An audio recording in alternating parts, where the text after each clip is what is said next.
You are the left, and you were a prisoner to the extreme left. Yeah. But you had folks on the left that were introducing some things when we got in the whole transgender issue, and they were talking about bathrooms, or they were talking about males transitioning to females and competing against girls in sports and stuff like that.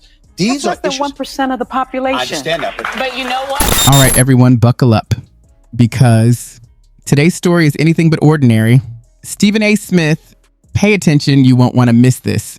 What unfolded was, to say the least, a full-on confrontation. Anyone familiar with Stephen A. knows he never hesitates to speak his mind. When the ESPN powerhouse, famous for his fiery and unfiltered sports commentary, stepped onto the stage for an open discussion, that bold reputation was immediately on display. The Republicans are sort of an extreme fringe party. No, I don't think that they're an extreme fringe party. I think that they're operating against those they believe are extreme on the left. Like, for example, when you talk about the LGBTQ community, I'm a fiscal conservative and I'm a social liberal. Mm-hmm. I'm fiscal with my dollars. I ain't apologizing for not wanting to pay high taxes to anybody. I'm not apologizing for that, right? But outside of that, I'm pretty liberal. Live and let live, okay? Mm-hmm. Yeah. But you had folks on the left that were introducing some things when we got in the whole transgender issue, and they were talking about bathrooms, or they were talking about males transitioning to females and competing against girls in sports and stuff like that. These That's less than 1% of the population. I understand that. But you know what? Here's the inside scoop. This time, Stephen A.'s perspective diverged sharply from the show's usual rhythm. Even though the audience is accustomed to hearing heated political debates kick off the discussion, Sunny Hostin, the outspoken co-host who never holds back, quickly found herself at odds with him. She likely expected Stephen, given his background, to align with her, especially when it came to labeling certain political organizations as extreme. Instead, Stephen A. immediately challenged that assumption, boldly declaring that the Republican Party itself was a fringe group. The tension ignited a monumental back and forth as intense and gripping as watching a live political showdown unfold. By 2025, Stephen A. emphasized audiences will need to broaden their perspectives. He argued that it's no longer productive to judge someone solely based on their background, and reducing a complex political landscape to simple labels serves no one.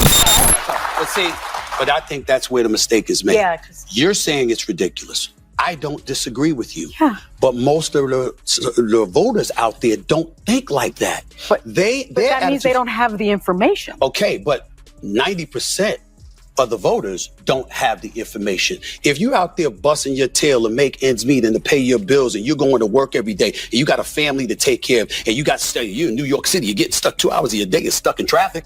You understand? You got a whole bunch of stuff to go through. You don't have time to know what you and I know. Maybe you need to listen to the news when you're in traffic. Well, again, I agree with that. Be uninformed. Or you listen to stuff that's going to take you away from the things that brings down your spirit. Yeah. And that's unfortunately what... In the end, it's easy to see why Stephen A. prioritizes keeping his finances secure. After all, who doesn't? And why he approaches social issues with a live and let live mindset.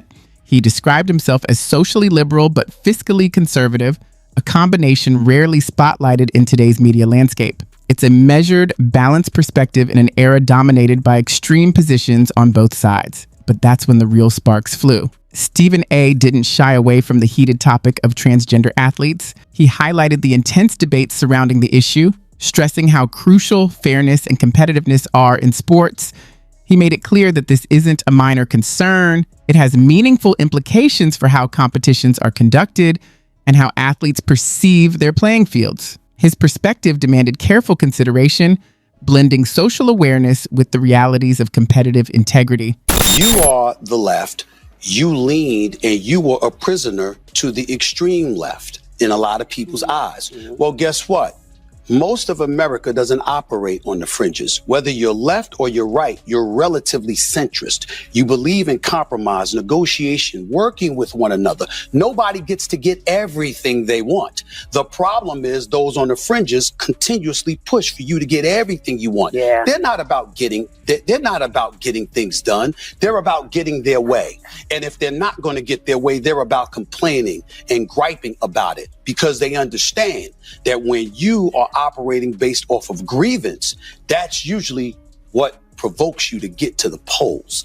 And that is why they don't mind feeling aggrieved and displaying and disseminating that kind of message, because they know people are going to gravitate to that. And as a result, that might get them to the polls, you thinking you're going to get what you want as a result. Stephen A. was resolute, refusing to back down even as Sonny dismissed his concerns as overblown. He emphasized that brushing aside these issues so quickly doesn't move the conversation forward.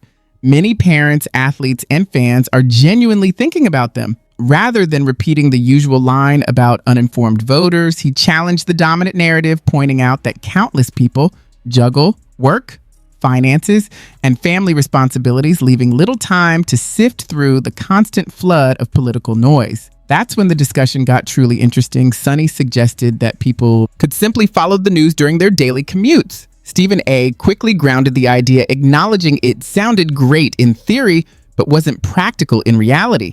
Understanding both sides of an issue isn't that simple. The media landscape is far from neutral, and flipping between channels rarely offers a complete picture. Biases run rampant, shaping how information is presented across the board, and that's something everyone, regardless of opinion, needs to keep in mind. I don't think that they're an extreme fringe party. I think that they're operating against those they believe are extreme on the left. Like, for example, when you talk about the LGBTQ community, I'm a fiscal conservative and I'm a social liberal. I'm fiscal with my dollars. I ain't apologizing for not wanting to pay high taxes to anybody.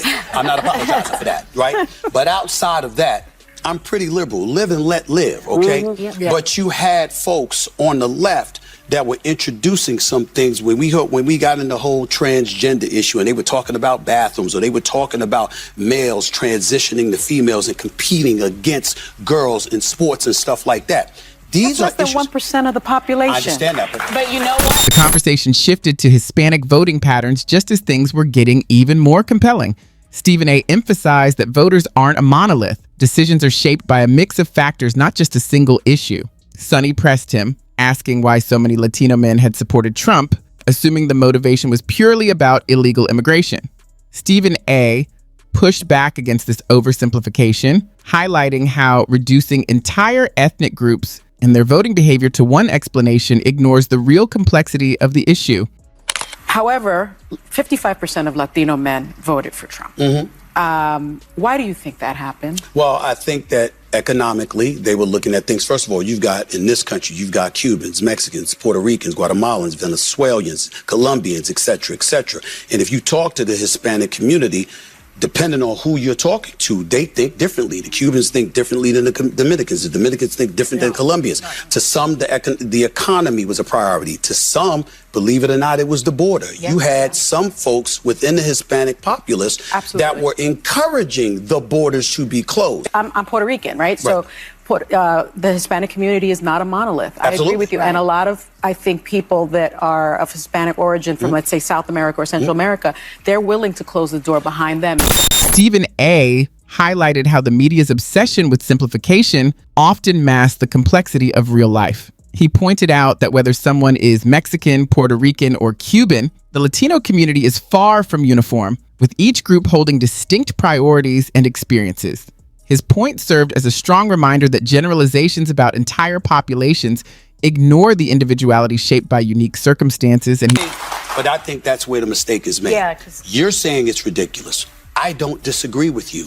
But most of the voters out there don't think like that. But that means they don't have the information. Okay, but 90% of the voters don't have the information. If you're out there busting your tail to make ends meet and to pay your bills, and you're going to work every day, and you got a family to take care of, and you're in New York City, you're getting stuck 2 hours of your day, you're stuck in traffic. You understand? You got a whole bunch of stuff to go through. You don't have time to know what you and I know. Maybe you need to listen to the news when you're in traffic. Well, again, I agree with that. Or you listen to stuff that's going to take you away from the things that brings down your spirit. And that's unfortunately what... He also criticized the Democratic Party for its fringe tendencies, arguing that such extremes push away traditional liberals and centrists. Stephen A. emphasized that voters are far more discerning than the media often suggests. This moment was important because it captured a political landscape where ordinary people feel alienated by fanaticism on both sides. Ultimately, Stephen A. delivered a key insight. Most individuals are primarily concerned with everyday economic realities, gas prices, rent, mortgages, and financial stability. By stressing that these practical concerns outweigh ideological posturing, he made a point that resonates deeply with the average voter. To recognize is this, and I've said this often. When we look at the economy, I remember when Biden came into the office, he inherited about 1.5% inflation. It ballooned to about 9.1% before it ultimately came down to where it is now, right? That doesn't mean anything to minorities. The percentage in inflation, and here's the percentage. Nah. How much does gas cost? How much does the groceries cost, okay? How much does rent cost? How much does my mortgage cost? That's what folks pay attention to, what's actually in their wallet. I don't know too many minorities that want to trust the system. And so when people speak, although you're right and righteous with your emotion and your righteous indignation, other people are saying we have the right to have righteous indignation when it comes to our pocket, or when it comes to our lifestyle, or when it comes to our environment. If we see crimes in the streets and stuff like that, we see homelessness and it's ballooned, we got a problem with that, and we don't. The real challenge confronting both political parties today is striking a balance between appealing to the silent majority and ensuring the underprivileged aren't ignored. Stephen A. made it clear that much of the media simplifies issues to the point of distortion, making it easy to overlook the nuanced realities that voters face daily. Whether it's Hispanic voters with diverse priorities, parents balancing work and family, or athletes concerned about fairness in sports, there's no one-size-fits-all explanation for people's decisions. By ignoring this complexity, parties risk alienating large segments of the population. Stephen A. also criticized both extremes, pointing out the Democratic Party's fringe tendencies and highlighting how ideological rigidity on either side can push away moderates and traditional supporters. At the same time, he reminded viewers that voters are far smarter than the media often portrays them to be, capable of navigating a landscape filled with biased reporting, partial narratives, and constant noise. He stressed that economic realities like gas prices, rent, mortgages, and financial stability often matter more to individuals than the ideological rhetoric dominating headlines. Sunny, meanwhile, argued that citizens should stay informed and actively engage with the news to make meaningful choices. While her emphasis on personal responsibility has merit, Stephen A. countered that expecting everyone to fully decode every political development is unrealistic given work, family, and life obligations.